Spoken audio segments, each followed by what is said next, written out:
अच्छा जी। अब हम लोग परफॉर्म करने जा रहे हैं अपने पास डेटा टेबल। ये मैंने कहा मेरा पसंदीदा टॉपिक है पर्सनली, क्योंकि इसमें इंटरेस्टिंग चीज़ें बड़ी हैं। और वेरिएबल यहाँ पे हम लोग फ्लक्चुएशन लेकर आते रहते हैं इंटरेस्ट रेट्स में, ईयर्स में, और फिर देख रहे होते हैं मंथली पेमेंट क्या क्या बन सकती है। आसान अल्फाज में डेटा टेबल की फर्स्ट अप्रोच मैं करवाने जा रहा हूँ। बैंक से लोन जो है 5 लाख रुपए का इंटरेस्ट रेट बैंक चार्ज कर रहा है 3%, और 8 साल तक आपको मंथली पेमेंट करनी है। फॉर्मूला तो रटा हुआ है, तुम लोग को जल्दी से बता दो कौन सा फॉर्मूला अप्लाई होगा।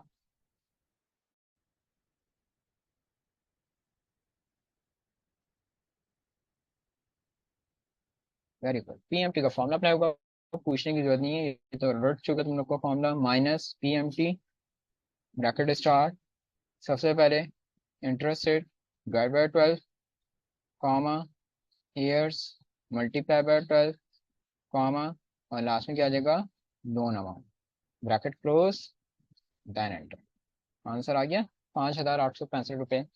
डेटा टेबल क्या है, इसकी फर्स्ट अप्रोच क्या है। अब आपका मैनेजर आपसे कहता है कि सही है भाई, तुमने मुझे ये तो बता दिया कि 3% पे क्या मंथली पेमेंट मिल सकती है, 5,865 रुपीज।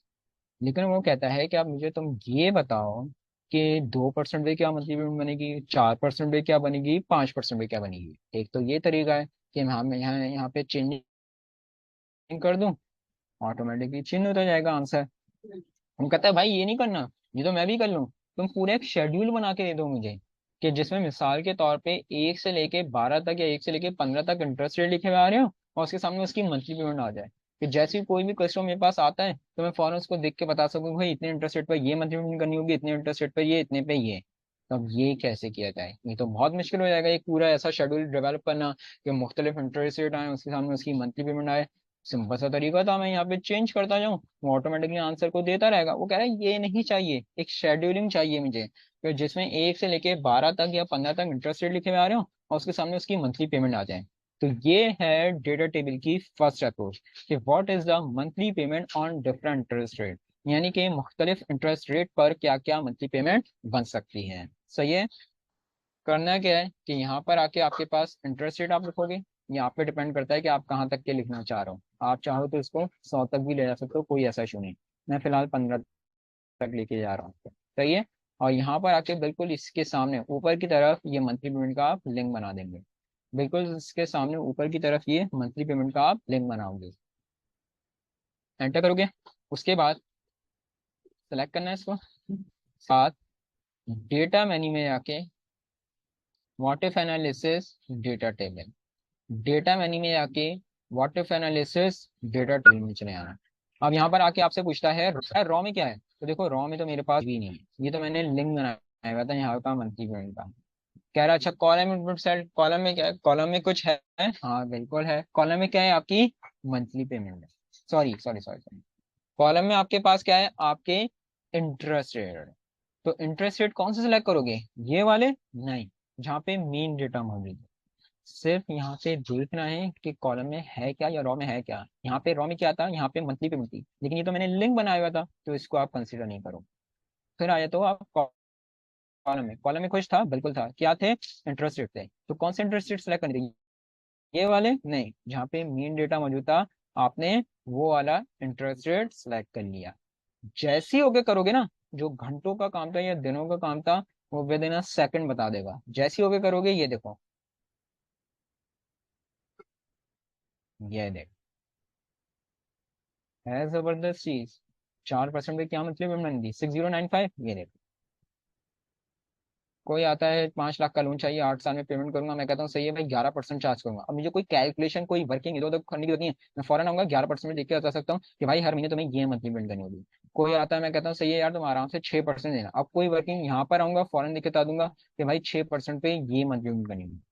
तो ये है डेटा टेबल की फर्स्ट अप्रोच, कि मुख्तलिफ इंटरेस्ट रेट पर क्या क्या मंथली पेमेंट बन सकती है। करना क्या है, आपने पहले स्केच ड्रॉ करना है, यहाँ पर आके आपने इंटरेस्ट रेट लेने, इसके सामने बिल्कुल ये मंथली पेमेंट का आपने लिंक बनाना है। उसके बाद इस डेटा को आप सिलेक्ट करोगे। सिलेक्ट करने के बाद डेटा मेन्यू में आके what if analysis data table, यहाँ पर आके आपसे पूछता है रॉ इनपुट साइज। कह रहा है रॉ में क्या है, तो देखो रॉ में कुछ भी नहीं था, ये मैंने लिंक बनाया है। कॉलम में कुछ है, हाँ बिल्कुल है, कॉलम में क्या था आपका इंटरेस्ट रेट था। तो इंटरेस्ट रेट कौन सा सिलेक्ट करने हैं, जहाँ पे मेन डेटा मौजूद है। जैसे ही ओके करोगे, with in a second, second भी नहीं लगाता, और पूरा आंसर यहाँ पे आपको शो करवा देगा। तो ये डेटा टेबल की फर्स्ट अप्रोच है कि मुख्तलिफ इंटरेस्ट रेट पर क्या क्या मंथली पेमेंट बन सकती है। एग्जैक्टली ऐसे ही अगर लिंक नहीं बनाओगे तो आंसर भी नहीं आएगा आते, क्योंकि जो वर्किंग कर रहा है किस पे कर रहा है, आपकी मंथली पेमेंट पे ही कर रहा है। नहीं नहीं नहीं, सीक्वेंस में होने चाहिए मेरा, सीक्वेंस में होने चाहिए। या दो दो के लिहाज से फर्क दे दो तो वो भी बेहतर है कि एक के बाद 3 टाइप करो फिर 5 टाइप करो, यानी 2-2% के गैप से भी कर सकते हैं। लेकिन एक के बाद 10 लिख दोगे तो एक्यूरेट आंसर फिर मुश्किल है के दे। तो बेहतर ये है कि या तो वाजिब डिफरेंस दो पूरा पूरा, या सीक्वेंस में कर लो तो वो भी बेहतर रहेगा। सही है। अच्छा जी, अब है आपके पास, ये हो गई फर्स्ट अप्रोच कंप्लीट, अब है सेकंड अप्रोच।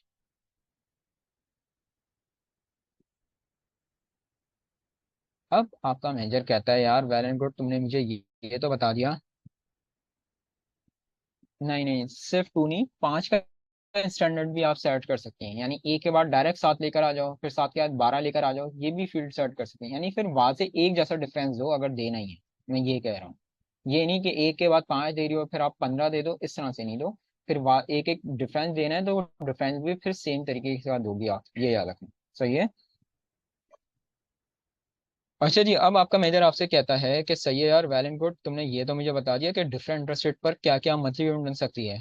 अब वो एक और चीज लेकर आता है, वो कहता है अच्छा उसको छोड़, अब एक काम ये करो, अब तुम मुझे ये बताओ कि डिफरेंट इंटरेस्ट रेट पर डिफरेंट ईयर्स के लिहाज से क्या मंथली पेमेंट बन सकती है। यहाँ पे देखो, जो ये मंथली पेमेंट बता रहा था, यहाँ पे ये फिक्स था। ये जो मंथली पेमेंट बता रहा है, ये किसके लिहाज से बता रहा है तुम लोग को, 8 साल के लिहाज से बता रहा है, ऐसा ही है ना। लेकिन अब वो सेकंड अप्रोच में क्या कह रहा है, सेकंड अप्रोच में वो आपसे ये कहता है कि भाई मुझे ये बताओ कि डिफरेंट इंटरेस्ट रेट पर डिफरेंट ईयर्स के लिहाज से क्या मंथली बन सकती है। तो ये है आपकी सेकंड अप्रोच कि what is the monthly payment on different interest rate and on different years, यानी मुख्तलिफ इंटरेस्ट रेट पर मुख्तलिफ ईयर्स के लिहाज से क्या क्या मंथली पेमेंट बन सकती है। कोई ऐसा इशू नहीं है। यहाँ पर आके हमने इंटरेस्ट रेट लिए, और यहाँ पर आके आपने ईयर्स का लिंक बना लिया।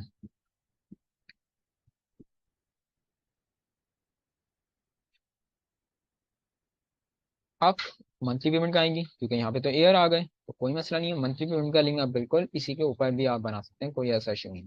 मंथली पेमेंट का लिंक बिल्कुल इसी के ऊपर बना देना। एंटर सेलेक्ट करा आपने, डेट फॉर्मुलास में गए, सॉरी डेटा मेन्यू में आके what if analysis data table, data menu आके what if analysis data table, row है। अब रॉ में आपके पास क्या है, ईयर्स हैं। तो ईयर्स कौन से सिलेक्ट करोगे, ये वाले, नहीं, जहाँ पे मेन डेटा मौजूद, सिर्फ देखना है यहाँ पे कि रॉस और कॉलम में है क्या। सिलेक्शन कहाँ पे होगी, जहाँ पे मेन डेटा मौजूद है। तो रॉ में यहाँ पे क्या आता है, ईयर से, तो आपने ईयर सेलेक्ट कर लिए। कॉलम में आपके पास क्या आता है, इंटरेस्ट रेट, तो ये वाला इंटरेस्ट रेट ले लिए। अब जैसे ओके करोगे, ये देखो यार, इतनी जबरदस्त। अब ये, यानी ये है कि कुछ तो टाइम ले, ये कुछ है, ये सेकंड भी नहीं लेता, और पूरा आंसर उठा के लेकर आ रहा है। इतनी जबरदस्त चीज है। प्रूफ कर लो इसको। 7% में 5 साल के लिए यहाँ से 2376 बनी थी ना, खुद देख लो। ये देखो, अब कोई आता है कहता है यार मुझे फॉर एग्जाम्पल 12 लाख का लोन चाहिए, मैं कहता हूँ सही है भाई, मैं तुमसे 13% चार्ज करूंगा, 3 साल में पेमेंट देना। अब मुझे कोई यहाँ वहां भागने की, या ये वर्क कर या वो कर, कुछ करने की जरूरत नहीं है। बस मुझे ये शेड्यूल ओपन करना है, और फौरन मैं देख कर आऊंगा कि भाई 3% 13 साल के लिए, 13% 3 साल के लिए से ये पेमेंट करनी होगी। कोई आता है 12 लाख का लोन, मैं कहता हूँ सही है, मैं 7% चार्ज करूंगा और 4 साल में पैसे देना। तो फौरन आऊंगा मैं 7% पे और 4 साल पे, कि भाई तुम्हें हर महीने इतने पैसे देने होंगे। ये है आपके पास सेकंड अप्रोच। आई बात समझ में। तो सेकंड अप्रोच क्या आती है कि मुख्तलिफ इंटरेस्ट रेट पर मुख्तलिफ ईयर्स के लिहाज से क्या मंथली पेमेंट बन सकती है। अब आ जाते हैं हम लोग थर्ड अप्रोच पे।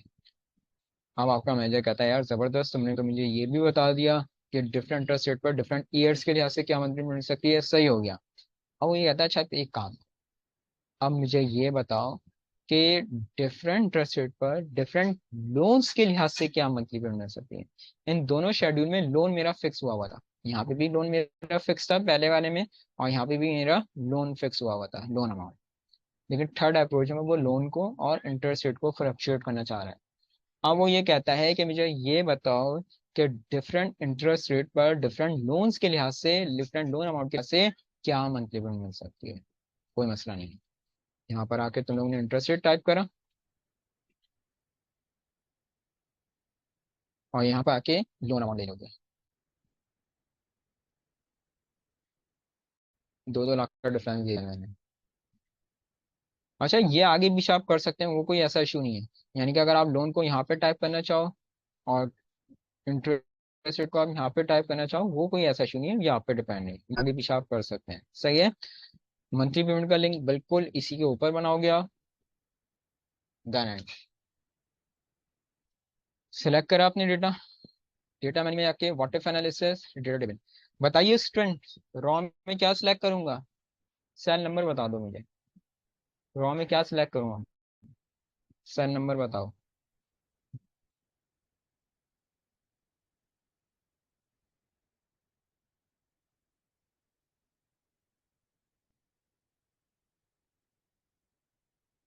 Very good, B2। यानी कि क्या था आपके पास रॉ में? लोन अमाउंट था। तो लोन कहाँ है? ये आ गया लोन अमाउंट। जहाँ पे मेन लोन अमाउंट था वो आपने सिलेक्ट करना है। अच्छा जी, कॉलम में क्या सिलेक्ट होगा बताइए। कॉलम में क्या आएगा?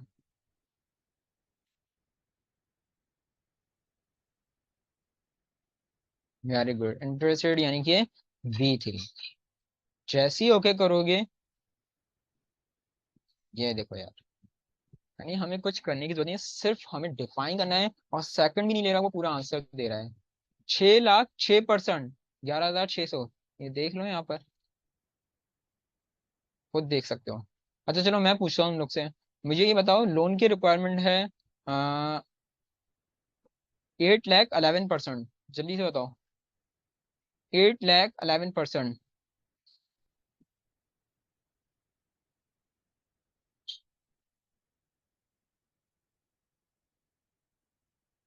8 लाख और 11%। जी स्टूडेंट, कितनी मंथली पेमेंट करनी होगी कस्टमर को? Very good, 17,394। चले चेंज करें। ये बताओ मुझे फॉरेन से,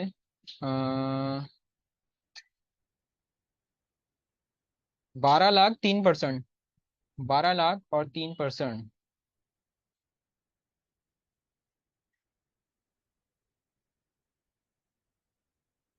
वेरी गुड, 21,562। आ गया समझ में कि कितनी जबरदस्त चीज है। हमें कुछ करने की नहीं है, सिर्फ हमें शीट ओपन करनी है और फौरन से हम ये देख के बता सकते हैं आराम से। आ गया समझ में। और डेटा की टेबल की लास्ट अप्रोच परफॉर्म करने जा रहे हैं। तुम लोग मुझे बताओ, लास्ट अप्रोच क्या होनी चाहिए? लास्ट अप्रोच क्या होनी चाहिए? बताओ।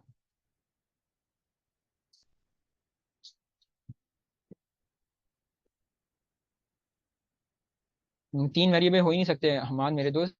अभी डेटा टेबल जब मैं शो करवा रहा हूँ तो उसमें तुमने खुद देखिए, कॉलम और रॉ दो ही हैं। हो ही नहीं सकते 3 वेरिएबल तो यार। हाँ लेकिन ऑल्टरनेट हो सकता है, वो भी अभी बता दूँ।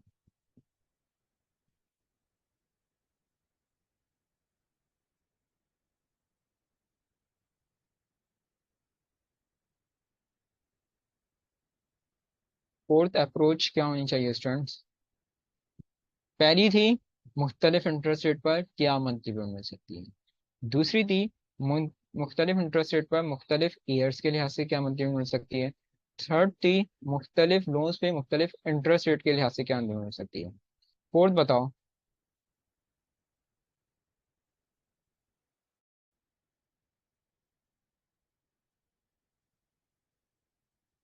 तो फिर यहाँ पे PPMT मालूम करना पड़ेगा तुम्हें कहाँ से। PPMT का फॉर्मूला लगाओ और फिर यहाँ पे आप PPMT को टारगेट बनाते हुए प्रिंसिपल पेमेंट मालूम करोगे। फिर PMT मालूम नहीं करो।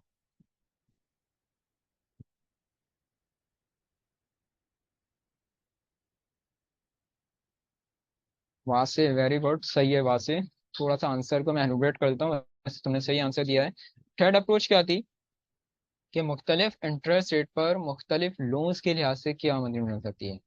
लास्ट अप्रोच में आपसे ये कहा जाता है, अब आप ये हमें बताएं कि मुख्तलिफ लोन्स पर मुख्तलिफ ईयर्स के लिहाज से क्या मंथली पेमेंट बन सकती है।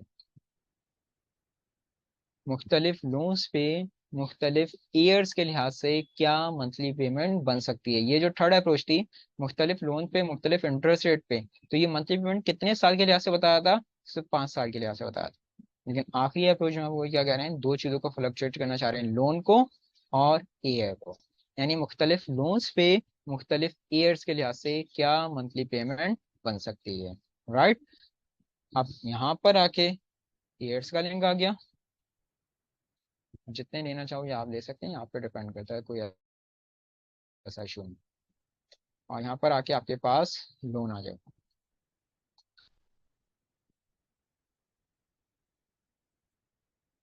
मंथली पेमेंट का लिंक आया जी। बताइए मुझे, डेटा मेन्यू में आके what if analysis data table, raw input cell, cell number बताइए, सेल नंबर बताओ मुझे।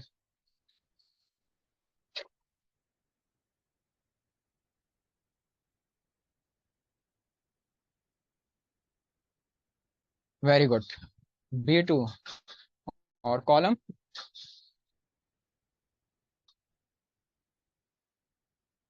जबरदस्त, B4। जैसी ओके करोगे, ये देखो यार, 4 लाख 8 साल, 5453 कहाँ गया, 4 लाख 8 साल, ये देख लो।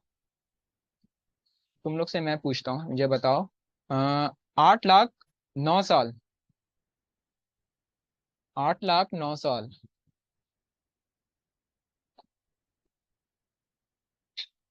Very good. चेंज करें थोड़ा, अ, मुझे ये बताओ, 6 लाख 5 साल के लिहाज से, 6 लाख और 5 ईयर्स। जबरदस्त। आपको खुद समझ में आ गया होगा कितनी जबरदस्त चीज है कि सिर्फ हमें टारगेट डिफाइन करने हैं, सेकंड से भी कम टाइम में पूरा आंसर लेकर आ रहा है, हमें कुछ करने की जरूरत नहीं है। अब जो एक और चीज है कि यार यहाँ पर आके, हाँ अब्दुल से मेरे दोस्त जज्बाती, मैं यही बता रहा हूँ, एक चीज ये है कि यार यहाँ पर आके अब दो तो हम फ्लक्चुएट कर रहे हैं, लेकिन एक तो फिक्स आ रहा है, तो यार हमारी मजबूरी है, हम उसको चेंज नहीं कर सकते, लेकिन ऑल्टरनेट कर सकते हैं। यहाँ पे इंटरेस्ट रेट फिक्स हुआ हुआ है।